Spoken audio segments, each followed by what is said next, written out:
Okay, okay, ladies and gents, I'll call the General Purposes Committee meeting to order. We have a motion on the minutes. Second. Discussion, all those in favor, post carried. We start off with the delegations. James Casano, Projects Director from Graham Construction, to talk about Richmond Hospital. Is he here?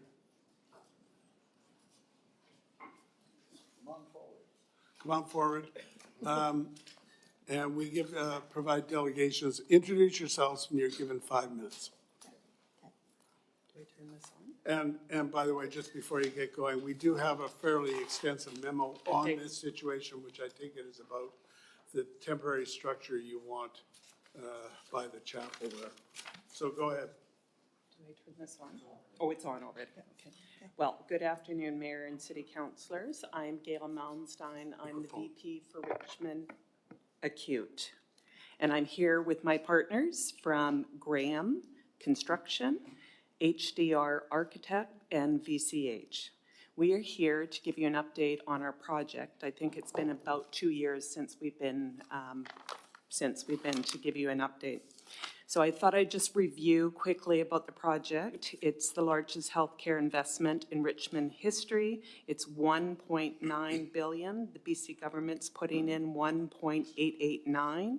VCH is putting in $30 million, and the foundation is putting in $40 million.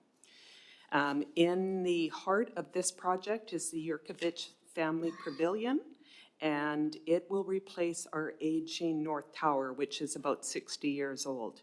We will get a larger emergency department, an enhanced surgical suite of 11 state-of-the-art ORs, a new imaging department, which will have 2 MRIs and 4 CT scanners, and we have an additional of 113 additional inpatient beds.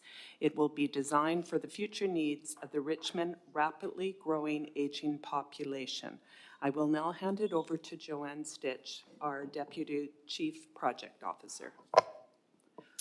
Thank you.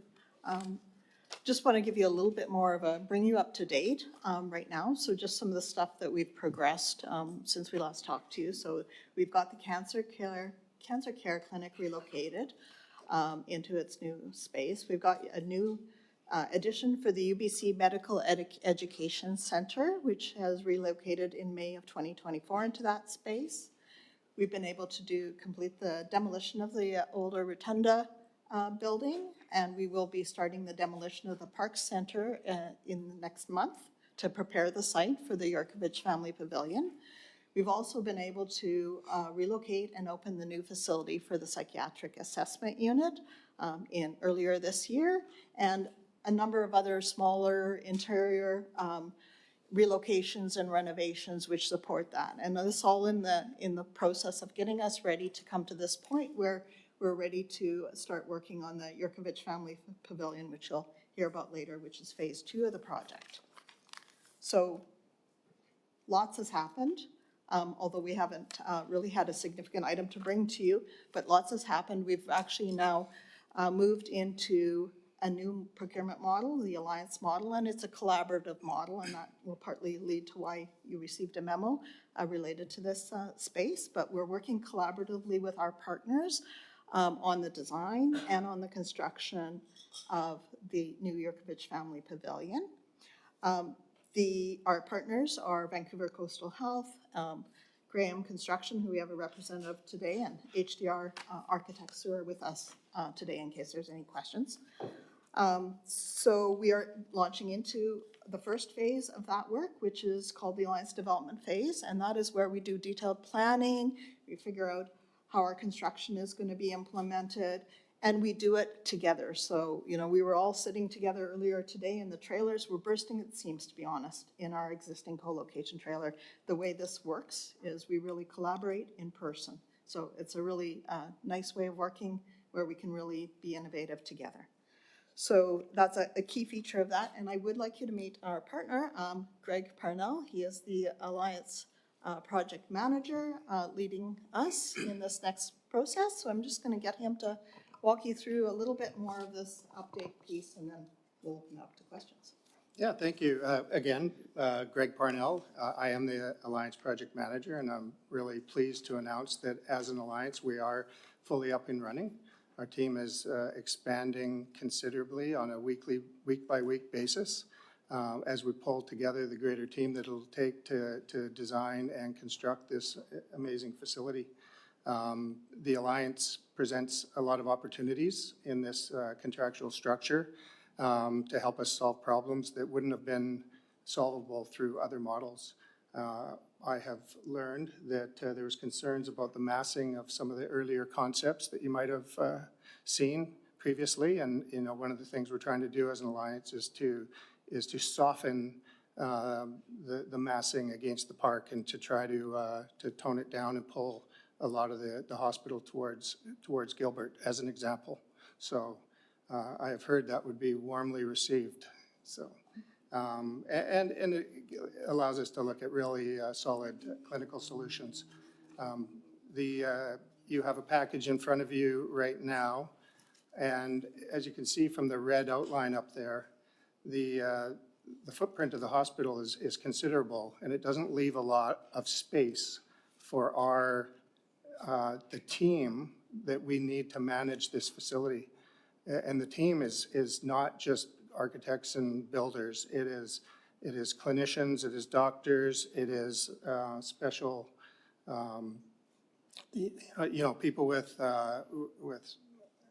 special capabilities to support the various elements of the project. So we are seeking to provide a co-location space immediately adjacent the footprint of the hospital, which will help us design it and construct it. That request, however, is, and we are working with the city staff on this request, just to be clear on that. I apologize for not making that clear. In order to occupy the small space of parking and part of the park on the right, as you would see in the briefing that you've got. So, and if you want me to speak to the timeline, as noted, do you want to go to the next slide? So we are in the design phase. We are in it's called the Alliance Development Phase, where we are putting together the scope of the project and the price certainty on the project. That will take us through to June. And upon acceptance of a successful project proposal, construction is anticipated to start immediately following. So that's our timeline that we're working to right now. So. All right, so you're asking for endorsement of the concept of using a bit of city space or city land for this, I guess it's a trailer, isn't it? It's going to be a very nice trailer. Still, it's a portable. Yes, it's a temporary structure that would house, mock-ups, it would house design teams, it would house simulation area. All right, so, and you anticipate that would be for 5 years?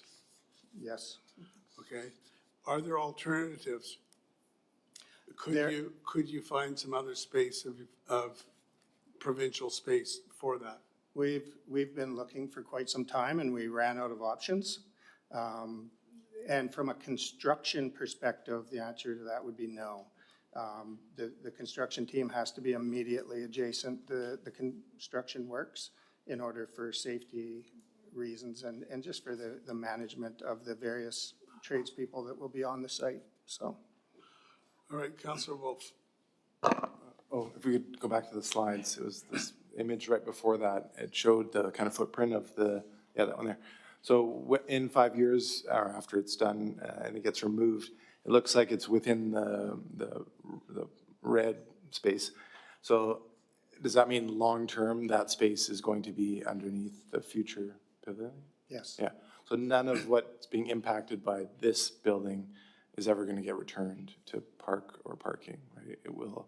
Sorry, I may be missing, because this is, the red outline there is all on hospital property, and it would be immediately to the right where we'd want the temporary structure. Okay, so What you see in the red outline is actually the hospital that would be. And the building would be up Yes. from that line. Okay, and so this project is completely outside of the red line? Correct. Okay, gotcha, thanks. It's outside the red line, but is it complete, what you're asking for today, is it completely on city land? Completely on city land. Okay, Councillor Hobbs. Thanks, and through the chair, thanks for the update. It mentions in the memo that there's been consultations taking place between various stakeholders, like the Gateway, for instance, and the chapel. Is there a commitment to keep that consultation ongoing for whatever issues might pop up if this were to go ahead? Yeah, we're happy to consult and to soften the impact as much as we possibly can through screening, through whatever we need to do, yeah. Good. Councillor Galanders. Thank you. Is there a slide that shows what is there on the city property right now? I just can't visualize exactly what's there. Like, are there any big trees? Look to the picture here. Oh. That's gonna be your best one. Oh, yeah. Okay, thanks.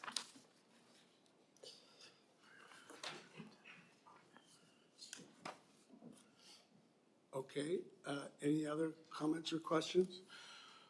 All right, thank you. We will excuse you. I think we should have a bit of a discussion here.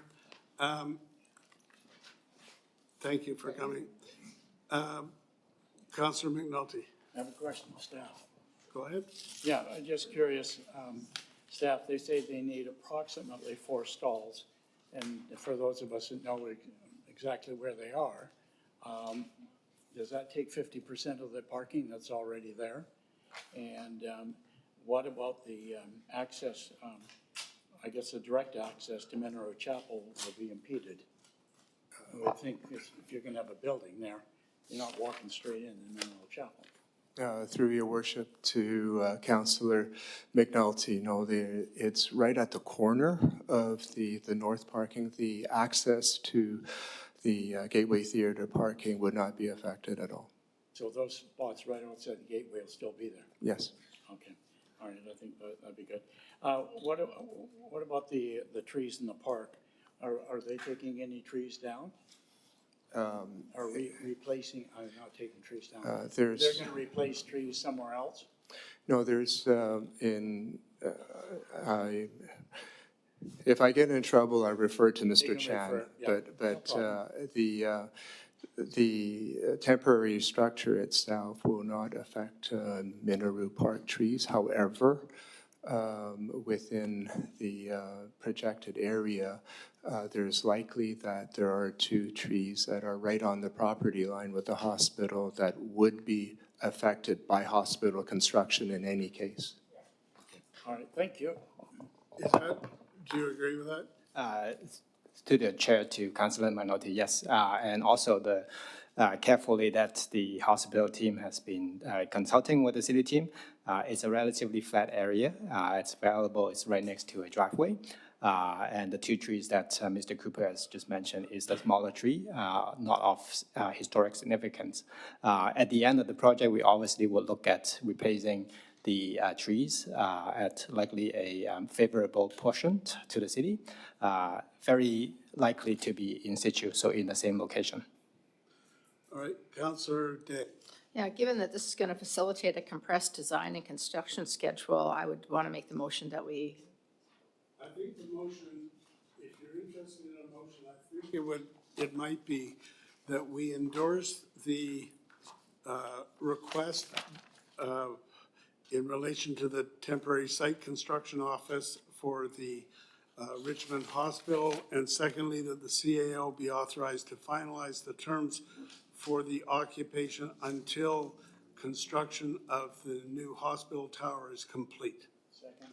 Okay, so you move it? I'd like to move that motion, thank you. Okay, so that's moved and seconded. Other comments? All right, we'll call the question. All those in favor? Any opposed? That is carried. Thank you. Then we'll go on our agenda to the award of the contract for the Documents and Records Management System modernization. Who's on this? Grant and Vincent? Thank you, Your Worship. Nothing further to add. Happy to answer questions. So it wasn't the lowest bid that won the day, was it? No, Your Worship. Again, it was based on what we ascertained through the process as providing the best value to the city. Councillor Heat. Yes, thank you, Mayor. Grant, just so I have it clear, is this held in a server or is it going to be held in a virtual area? Through Your Worship to Councillor Heed, the proposed solution actually is leveraging a couple technologies. The repository where the documents and files will live will be within our Microsoft 365 SharePoint site.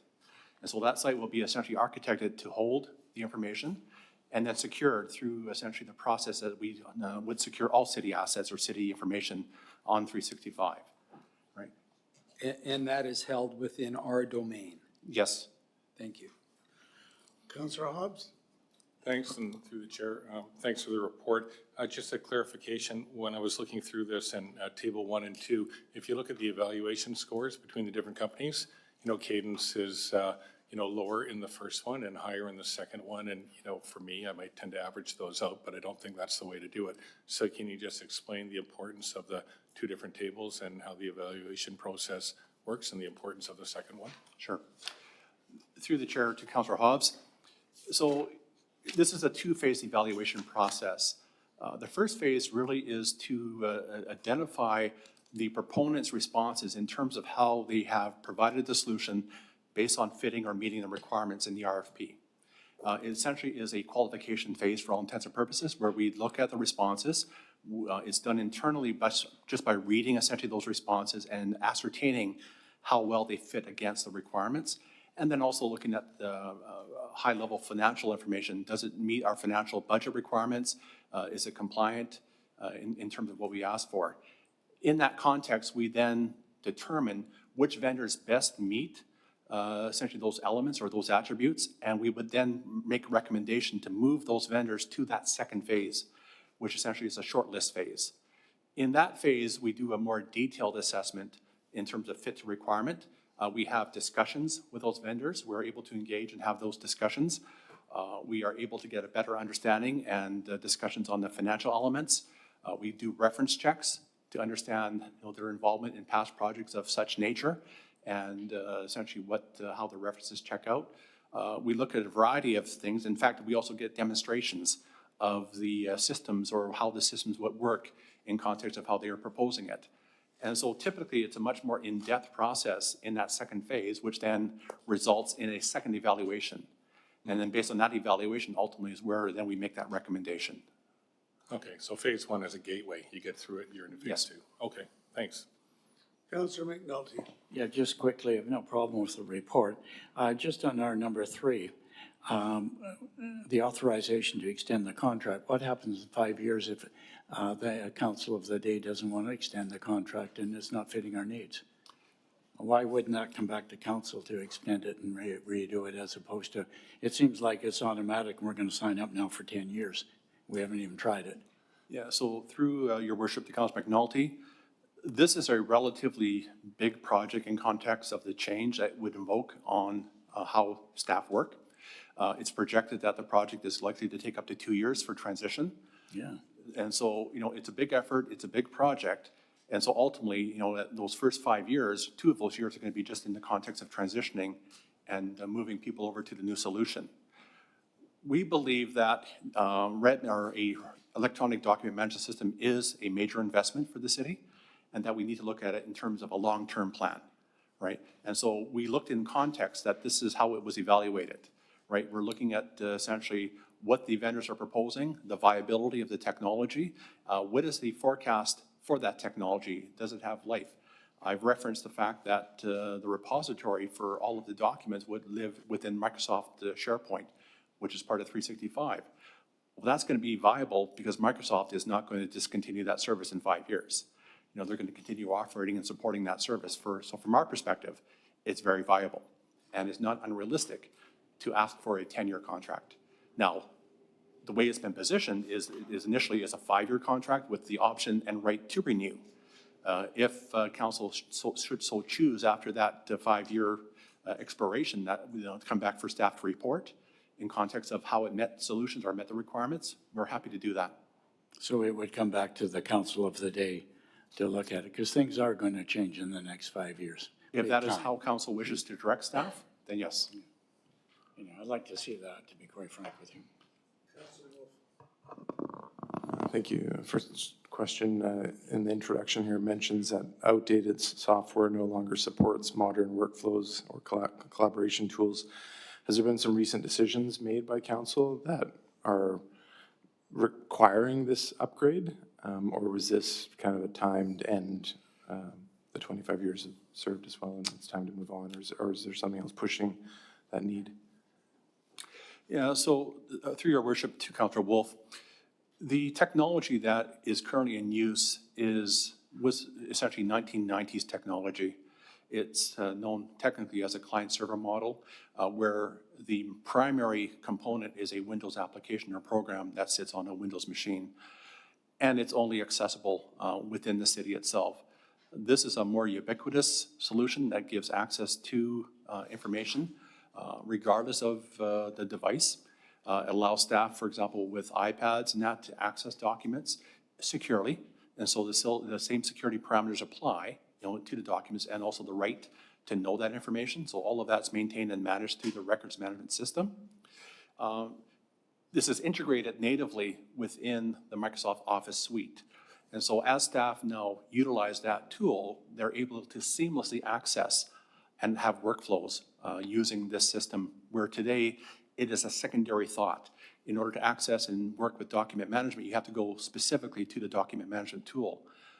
Going forward, that will not be the case. I think the last question I think is, could you speak to the integration, I guess, of all the footage of the high definition traffic safety, public safety cameras that are going all over, and how that will be stored and secured through this management system? Yeah, so through your worship to Councillor Wolf, what you're referencing there essentially is the storage of video that's captured through the traffic management system or the cameras at the traffic locations. They are not in scope of this solution. They're not as considered, they're a temporary video that is available for review. There are disposal processes where after a period of time, those videos actually are disposed of. And so they're not part of the records management system. Thanks. Thank you very much.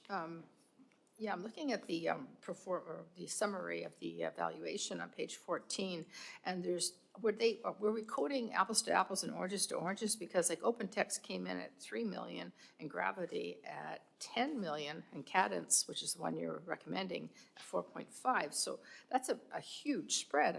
Almost 3 times. So why would, and especially when the performance evaluation score was, reasonably close. Yeah, through your worship to Councillor Day, it was because of OpenText's compliance to requirements and also their financial initial summary that they were moved to that second phase. Upon more detailed assessment and discussions, OpenText had really not attributed the cost of implementation as part of their proposal. So it was incomplete in that context, and so it did not represent the true cost of the project. And yet it still scored 67%. In the second phase, no, it scored 32%. Oh, right, there you go. Sorry, missed that.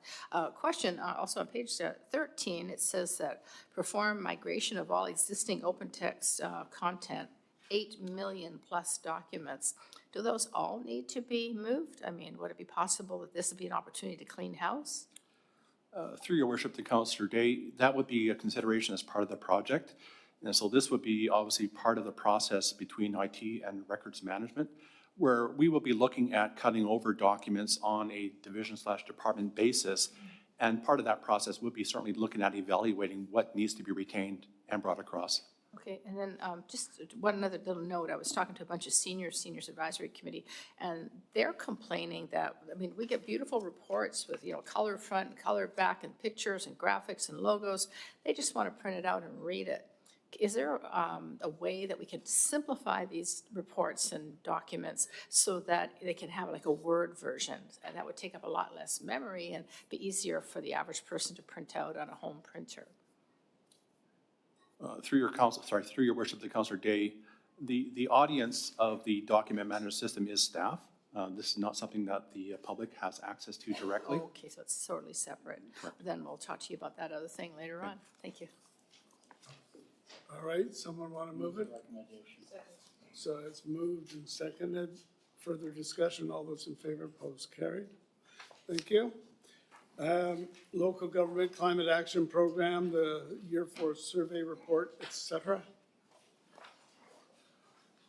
Nothing further to add, Your Worship? Okay, Counselor, we'll go to questions. Counselor McNulty. I'd just like to say thank you for the report, and it's a fairly good report, actually, when you think we're moving in the right direction on it, and I'm not going to get into the details. Why do we continue to compare to our baseline of 2007 as we're looking in terms of admissions and what have you? We always as a comparative. Metro Vancouver does it too, and I say, well, wait a minute, this is 225. We've gone up for that. Should we not readjust the baseline, because anything beyond 2007 is an improvement? So I'm just trying to get a very realistic picture. To the chair, to Councilor McNulty, that was the baseline that's calculated, and so we want to always go back to that baseline. If we adjust the baseline, we are adjusting the target as well. So the best is to keep the baseline as is, and then adjust the target based on that. Okay, I know we want to increase the target, but anyhow, I thought I would pay for that question. I did in Metro as well. And I can see, yes, it'll be good. But anyhow, I'll keep up the good work. Yeah, thanks. Just going to point out a few things. I was looking through the attachment, the Clean BC survey, and there's just a couple of the boxes that weren't checked, and I thought maybe they should be. So one was related to speed limit reduction. It said citywide or neighborhood location. So that, like we've done it in Hamilton, we did it in part of Steveston. So I thought this is on our page 41 on the right-hand column, neighborhood or community-wide speed limit reductions. I thought maybe that's something that we could be checking off as a community-wide transportation policy. Another one comes to mind is under our page, page 37. This is under question 15 about significant climate hazards. Ecological impacts. There's lots of ecological impacts in cities, and I think biodiversity loss and erosion has already significantly happened and continues to happen, so I thought maybe that one might need to be checked off. There was a couple different places where it mentioned green road certification, which we have a kind of a leading lead in the municipalities around us, where we're using that high-level asphalt recycling content. Maybe that means we can apply to the certification. It also had some things unchecked related to EV infrastructure, which I thought were, again, a little bit of a leader on that.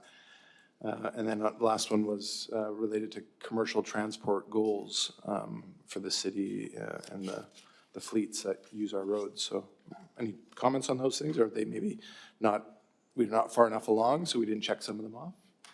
Through the chair to Councillor Wolf, unfortunately, we're working under the confines of the provincial survey here. And one of the requisitions for this is that the projects would have to have been substantially started or completed in 2024.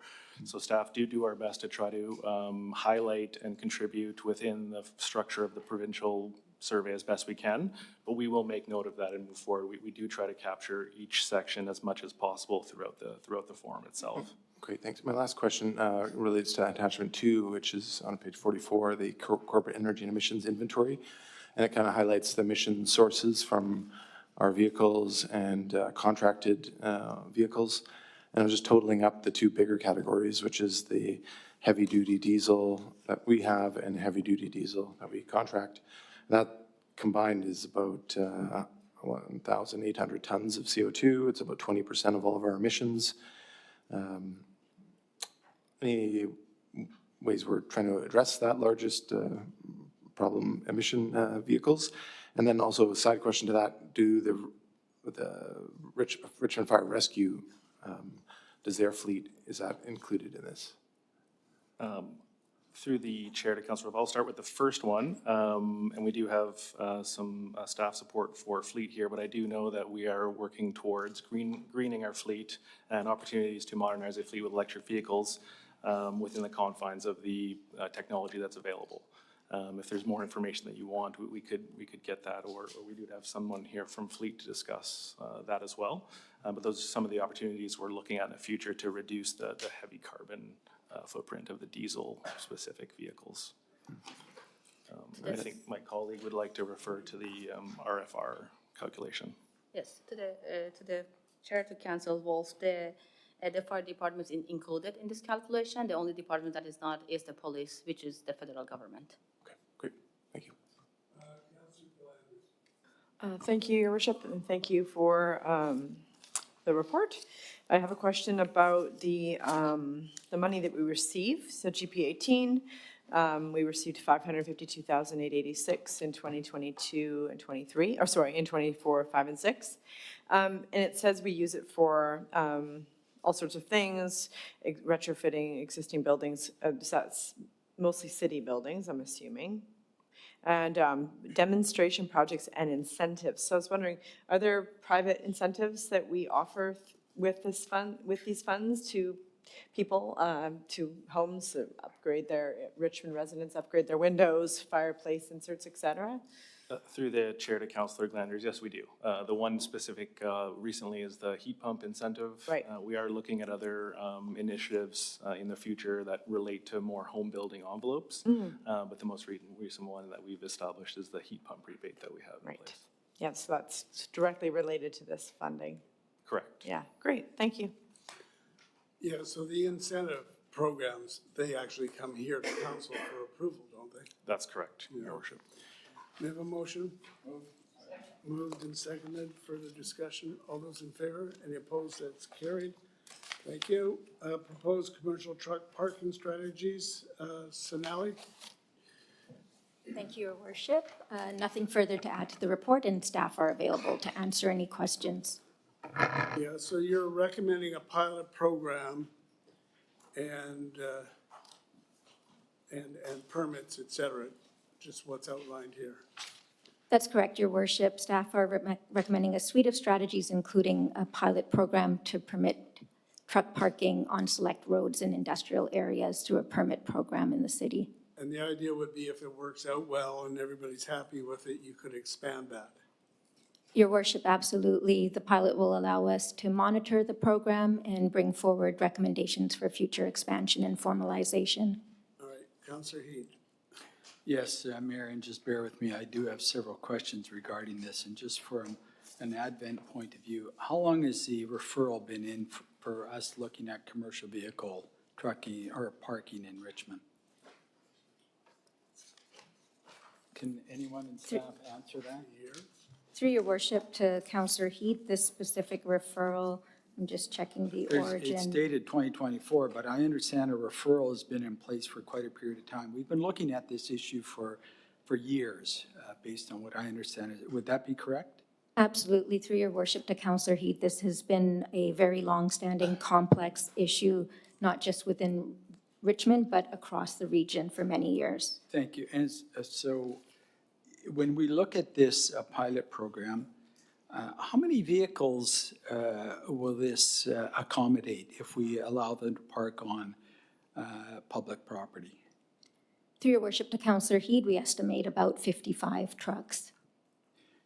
And according to the ICBC data, in 2023, we had 6,500 commercial vehicles registered in Richmond. Is that correct? Through Your Worship, to Councillor Heed, yes, that is approximately the number of registered vehicles in Richmond, according to the ICBC data. And, you know, I'm not going to be opposed to a pilot program to look at this. I'm just opposed to what we've come up with as a solution. There's a lot of information in this report regarding, you know, whether it's 16,000 River Road, whether it's Mitchell Island, whether it's all of these other things, or even when we looked at properties that are owned by the city of Richmond. But there's very little action on that. That's not yours.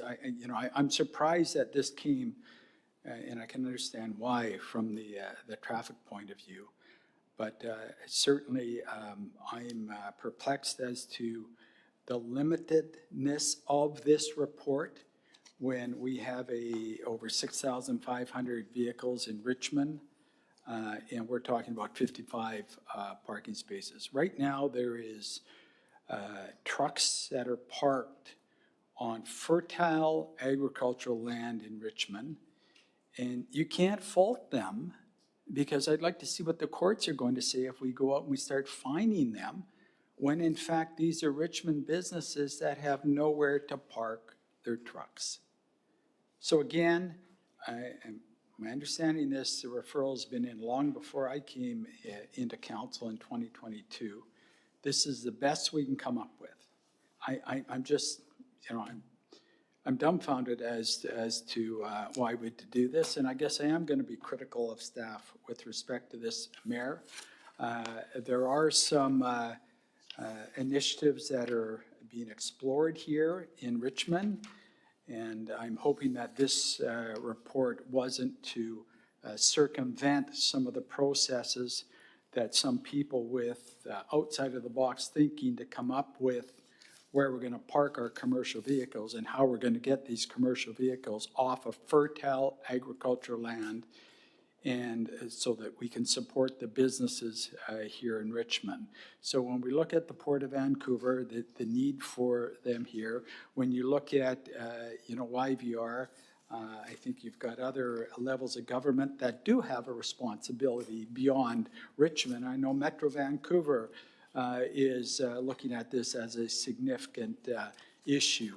There doesn't appear to be any movement based on this report, Senalia, with respect to whether we are going to seriously look at any Richmond-owned land and start to operate truck parking on them. I'm not sure that is what we want. I know there's, again, I mentioned there's private industry that's interested in moving this forward. We understand a few businesses in 16,000 River Road are going to be moving towards that. But still, at the end of the day, I don't think this is going to meet the demand, based on your data, of over 6,500 trucks in Richmond. So I am, I thank you. We're going on a pilot. There's many more pilots we can do to try and find where we can park these trucks. But I'm disappointed in the fact that after all these years, this is the best we can do, unless someone can tell me there's another report coming forward in relation to commercial vehicle parking here in Richmond. Well, isn't there a report coming to Planning Committee for a rezoning of a parcel? One tomorrow? Yeah. That's right, Your Worship. There's an agenda item tomorrow, Planning Committee. So from a city overall point of view, do we have anything in the works? Other than these other private industries that are coming forward and try, whether it's a temporary text amendment or something of that nature, or a rezoning. So has staff looked at city lands and the conversion of city lands to truck parking? Through Your Worship, yes, as described in the staff report, we did consider city properties. Some of those have other interest or leases assigned to them. We did look at Triangle Road. There is a cost to prepare that site in order to accommodate and facilitate truck parking. Certainly, we can take direction from committee to pursue any of those. At this time, we are proposing to use the street parking, as our data does indicate that the demand for overnight parking in Richmond, there is a lot of interest for street parking based on the enforcement data that we have collected. All right, let's go to Councillor Hobbs. Thank you, and through the chair. Thanks for the report, and yeah, it's recognized. I think that it's a pretty big problem. Just to clarify a couple things for me, out of the 6,500 and so vehicles registered in Richmond, we don't necessarily have a grasp on how many of those are homeless, so to speak, do we? Through Your Worship to Councillor Hobbs, there are 6,500 vehicles registered in Richmond. However, what our data and research indicates is that most vehicles are obeying the traffic rules and parking and delivering on the site that they are servicing. And where we see that there is interest is for that on-street parking demand in these industrial areas, which is why the pilot program is part of the suite of strategies that staff are recommending to council. It's really hard to quantify exactly the number of parking spaces needed in the region. We rely on Metro Vancouver, the BC Trucking Association, that says that there is a significant need, however, south of the Fraser. However, the proposal before you is a step towards addressing that overall need and doing it in a way that addresses the context of the local demand. Sure, and I realize it's a pilot program. I was happy to see that at least places like Vulcan Way and Shell Road between Westminster Highway and Alderbridge were considered, and maybe they can be part of the future of that, and a couple other locations as well. Just two other quick points through the chair. The complaints that we receive, are those complaints from the public mostly? Is it proactive enforcement? Or is it 50-50, or do we have a handle on that? Through the chair to Councillor Hobbs, you can certainly get that data. Mr. Corrado's in attendance today, and we can provide that for you. A lot of the data that was collected as part of staff's review was based on proactive enforcement. Through the chair to Councillor Hobbs, I would suggest that the majority of enforcement that's conducted on streets is done on the basis of proactive enforcement. It's more mixed when we're talking about commercial vehicle enforcement on agricultural land. It's a combination of proactive and complaint-based response. Sure, and I know the parking on agricultural land is a real issue too. And just the last question, if you could comment on it, on just the permitting process and the fees. You know, some people do it, some don't, as you pointed out in the report. And could you just describe kind of the reason why you're recommending we have a permit, which I think I support, and a reasonable fee attached to it? And what I'm getting at is, if you didn't have that, what would be some of the problems that we might incur if we didn't have a permitting process and just allowed people to park there?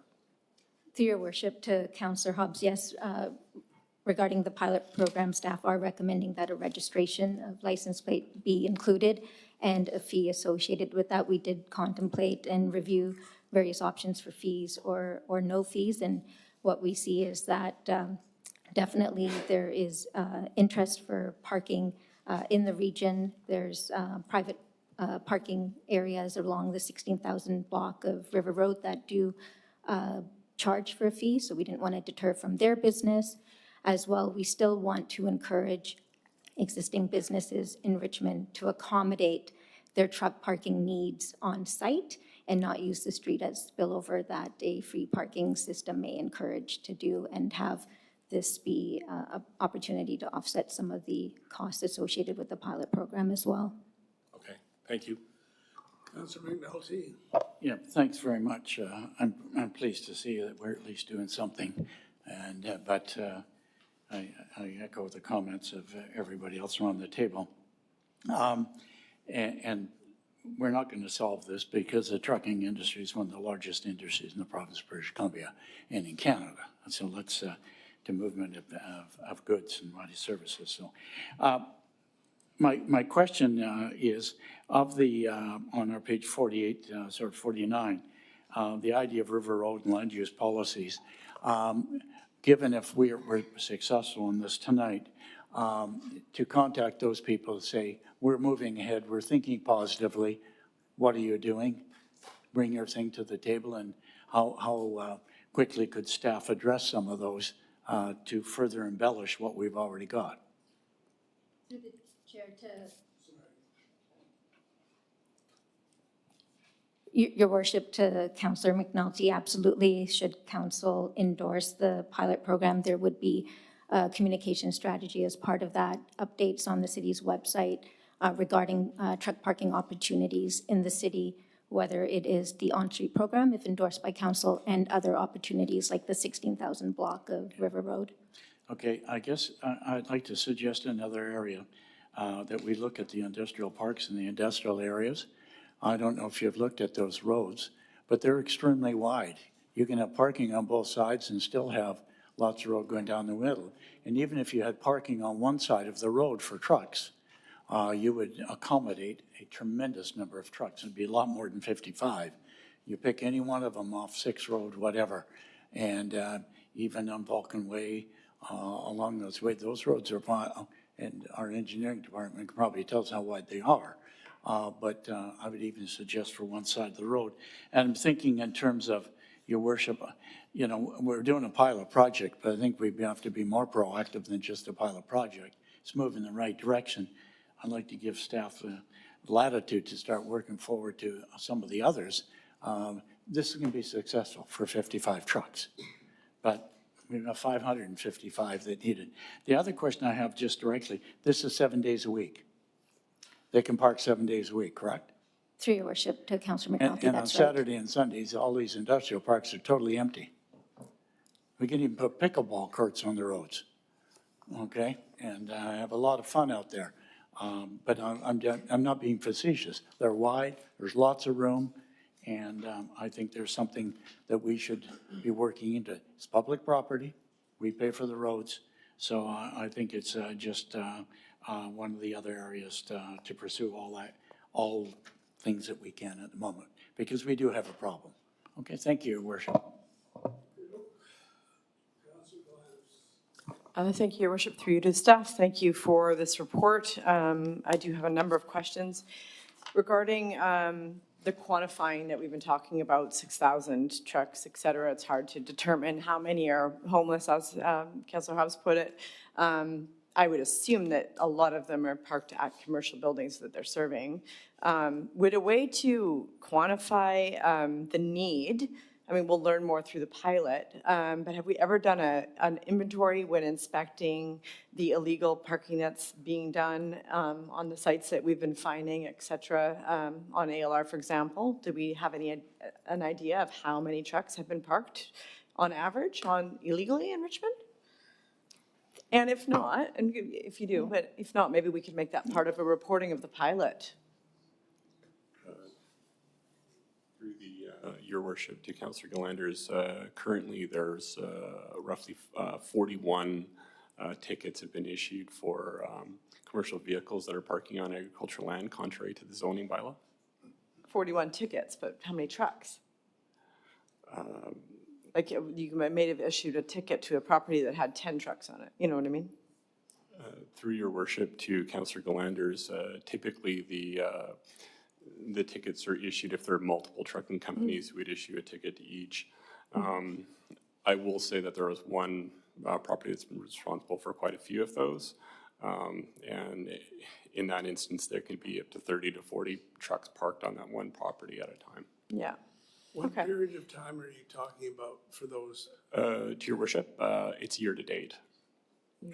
Okay, yeah, so I think that studying that, and if the pilot relieves any of that, will give us some indication of need and if what we're doing is enough.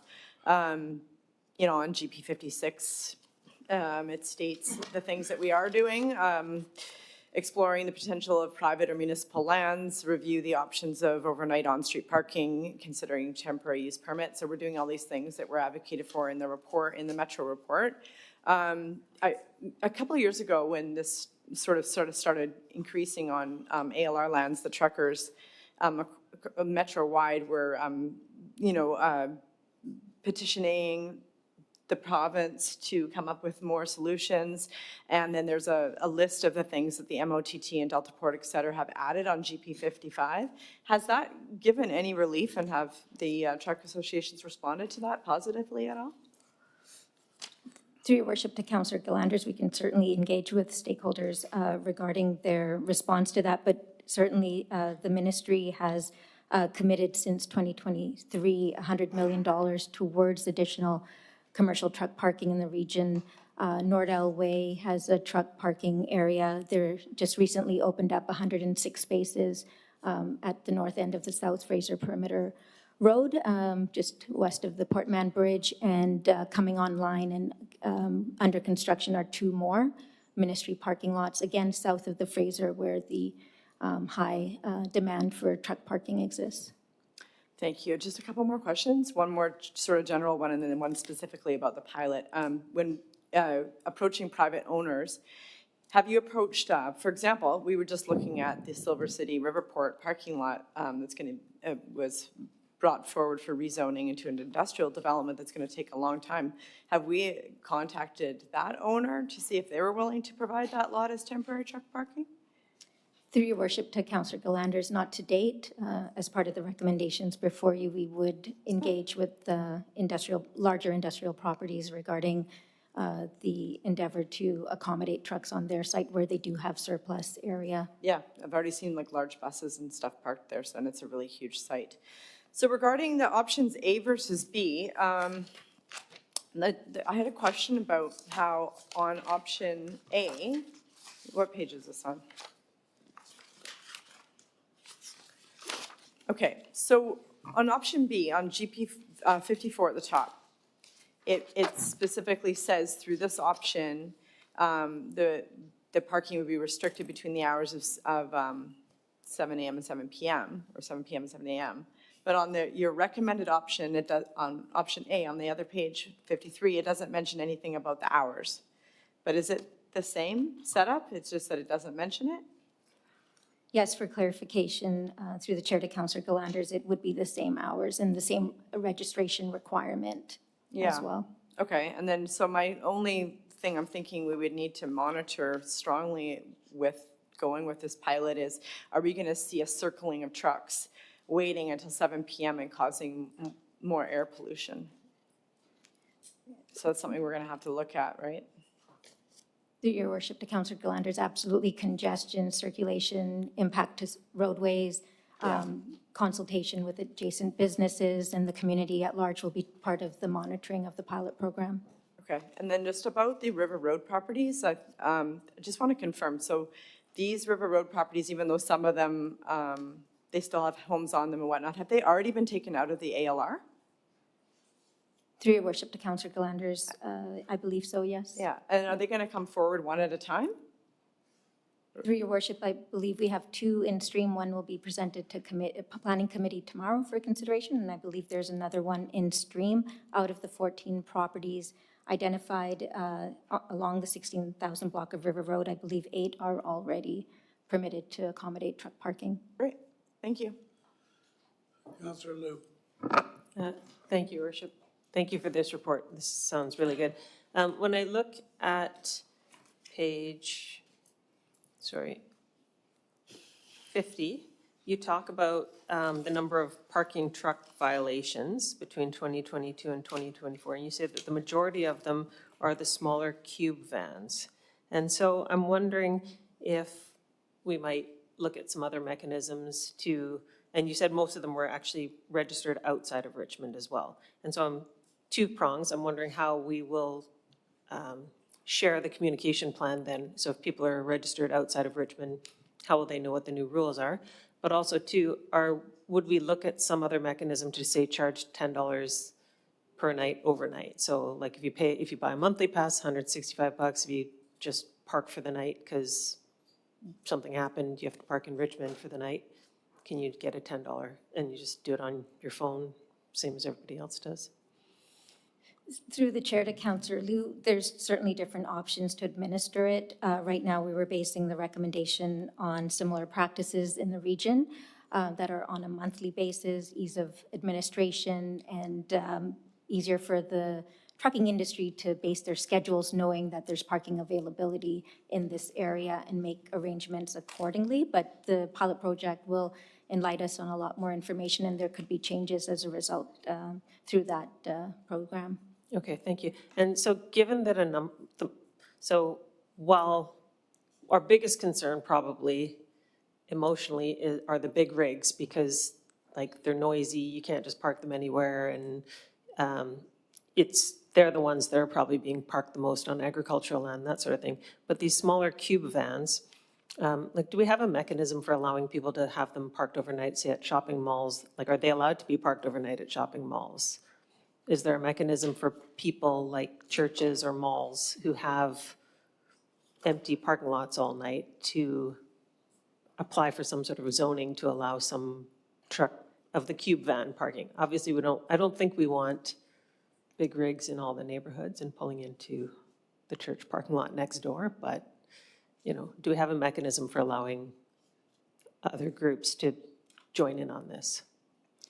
Through the chair to Councillor Liu, right now the focus would be on the industrial zoned lands where those land uses are already permitted to accommodate overnight truck parking. We can certainly review and see if other land uses have that same ability and pursue conversations with them if that is the case. The idea was to pursue the truck parking in areas where we see from the data that the high demand locations are, which is really east of Number 4 Road in those industrial lands. Okay, thank you. So I think once we get the results of the pilot, then we can make further decisions. Thank you. Thank you very much, Mayor Brody. How old is the, council made a motion to direct staff to look into options for commercial truck parking. And I'm trying to look in the report here. I don't see anywhere where that's sort of detailed. Through the chair to Councillor Day, this specific referral was received in November of 2024.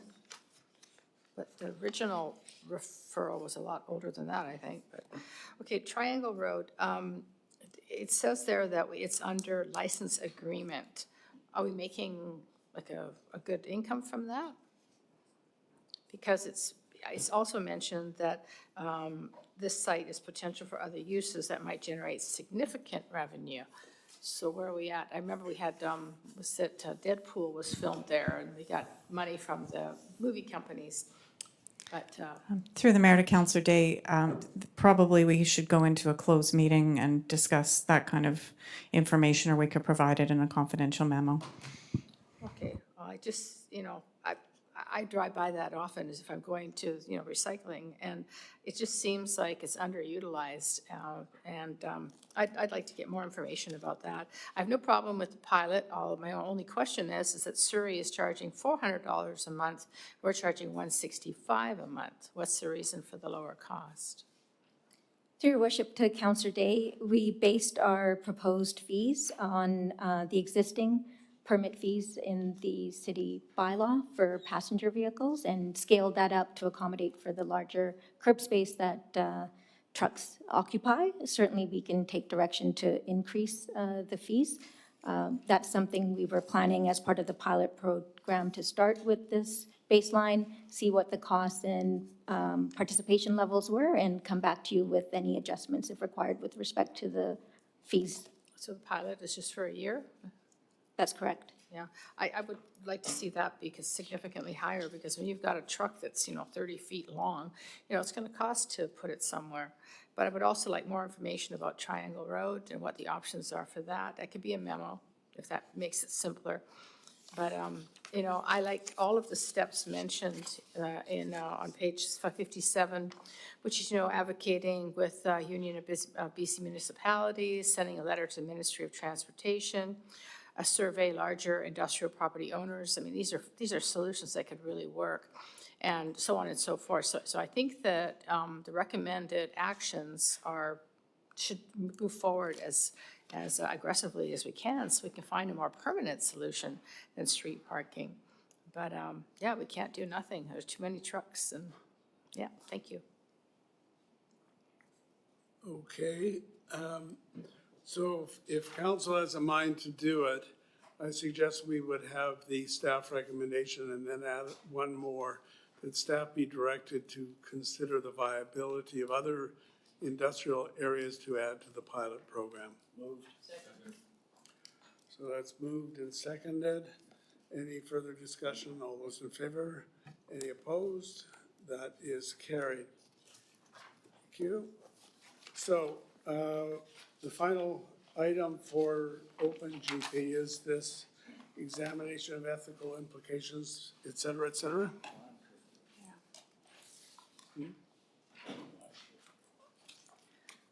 Thank you, Mayor Brody. I don't have anything to add to my very brief report. The report that's appended from the lawyer is for your information, and the lawyer is available online for any questions you may have. All right, should we bring him or her in for any comments that Sure. he or she? I Is think it a he's he? here. It's he, Peter Johnson. Peter Johnson, okay.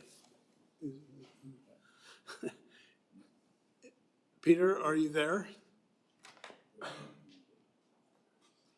Yes, Your Worship, I am here. Okay, did you want to make any general comments in relation to your this long letter report that you provided, or do you want to just wait for questions? I think the review is fairly self-explanatory, Your Worship, but I would be happy to answer any questions that members of council may have. All right, Councillor Heath. Yes, thank you, Mr. Johnson. I found your report interesting. I found that a lot of what you gave us an opinion on certainly was stuff that I would hope many of us were very familiar with respect to this. And I know the CAO gave you the motion that was brought forward in council in April. And I understand you went a little further where you were very comprehensive in delving into this. So I just want to go through quickly, Mayor, a couple of points, Mr. Johnson, in your report. And I'll start with, on your report, it's page 2, and ours is GP 67. And section 101 of the community charter, and I think that's where you've taken your guidance from with respect to any conflict, especially as it relates to pecuniary interests of a council member. So, and you go further in 101.3, where you talk a little bit about the matter relates to remuneration of expenses payable to one or more members in relation to their duties as council members. And certainly that is understandable. And I think the big thing here is direct pecuniary interest in this. So where I'm going to kind of move quickly forward to is your page 9, which is GP 74, when we talk about council remuneration. And we talk about, you do explain it, you do give consideration to a case involving a decision by a band council to pay themselves retroactive honorarium of $5,000 each. So keeping that in mind as we go forward, when you talk about 104.1 of the community charter, remote, or I think you use the term insignificant, that might be in the section, amount of money. Regardless of whether it's insignificant or not, I think, from my opinion, and certainly it's the principle with respect to this. And you talk a little bit about, on 11, the general guidance for council members. And this is where I want to have some clarity from you, Mr. Johnson, with respect to this, and I'm glad you were able to join us. When you talk about the general guidance, when you talk about in last paragraph 7.0, as mentioned at the outset, each potential conflict of interest situation must be considered in light of the specific facts, including the nature of the matter that council is considering and whether council member or a person with whom the council member has a close relationship with has financial interest in the matter that is different from the interest of the electors generally.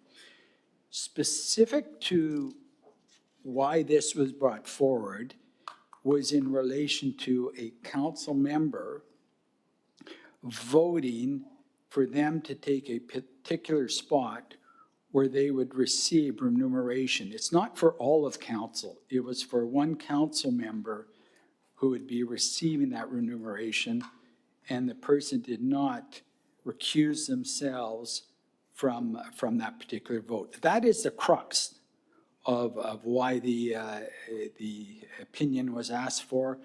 And certainly you talk about it from a strictly legal aspect of that, and you don't delve into the ethical parts of that. So I just wanted a little bit of a further explanation from you when you talk about that in it, not in the totality of pecuniary issue, when you talk about that significant, more defined example. Yes, through the chair, I'm assuming that the council member's question relates to the appointment of member council to the Greater Vancouver Region or Metro Vancouver Regional District Board. So unless I have the context incorrect. I'll answer the question from that perspective. I think it's important to recognize at the outset that the legislation recognizes that, and in fact requires that City Council appoint 2 of its members to the Metro Vancouver Board. And given that, I think the legislature clearly recognizes that municipal directors can serve concurrently as members of the Regional District Board, notwithstanding that conflicts of interest between those 2 positions may arise. Regional district remuneration is a matter for the Regional District Board to decide, and the Regional District Directors are subject to the same exemption that arises under Section 104(1)(c) of the Community Charter in making those decisions for the same reasons that I pointed out in the review. There are no cases that consider the issue that the council member has raised, but I would also point out that the wording of Section 104(1)(c) is broad and I think would be interpreted by a court in light of that recognized relationship between municipal councils and regional district boards, and the fact that members of the council are appointed to and serve as members of the board concurrently.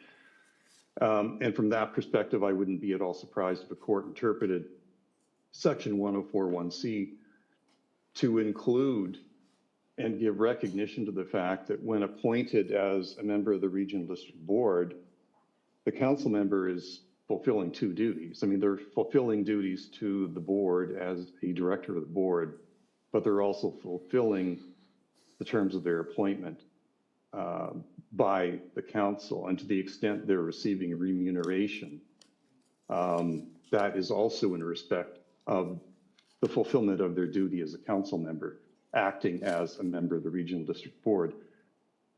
So given that potential interpretation, given the fact that in many other contexts, conflicts of interest that arise given those dual roles are inherent in the way the legislation has structured regional districts and municipal councils, I would be very much surprised if a court would find that a municipal councilor in that position had a disqualifying pecuniary conflict of interest. I guess where I'm going with this is I'm not arguing that if they sit on this regional board or any other board where they're entitled to their stipend, okay, yes, that's a different argument with respect to that. I guess, Mr. Johnson, where I'm going is, and I'm not going to take it away that they're there representing the people of Richmond, and that's fine. But when you're in a council meeting and you're voting on whether that person should be appointed to that board, that the person does not recuse themselves from the vote and votes, in essence, for their own pecuniary advantage on this. That's where I'm going on this. I'm not going in, and certainly I respect your opinion, Mr. Johnson, based on your expertise, but I guess I was looking for a bit more of an explanation on that person voting for themselves. Through the chair, I think I've said about all I can say in response to the issue, and it simply comes down to the fact that, as I say, the legislation recognizes that council members and regional district directors have a relationship such that council members can serve as both functions. The municipality has a duty to appoint its own members to the board. There's nothing inherent in that power to appoint that would preclude, in my view, a member of council from participating in the meeting at which they were appointed. The fact that they may happen to receive remuneration when serving as the regional district director, I think is the issue that you raised. It's not an insignificant issue.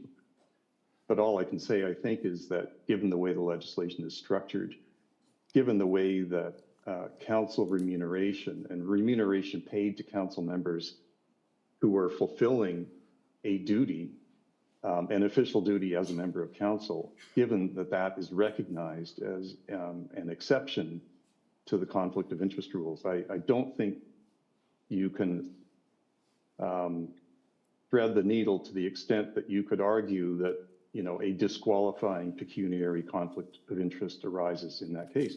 Now, some members of council might feel differently, might feel awkward about being present at a meeting at which council was voting whether or not to appoint them as a matter of their own personal conscience. But all I can say is that as a matter of interpretation of the legislation, I don't think a disqualifying pecuniary conflict of interest arises in those circumstances.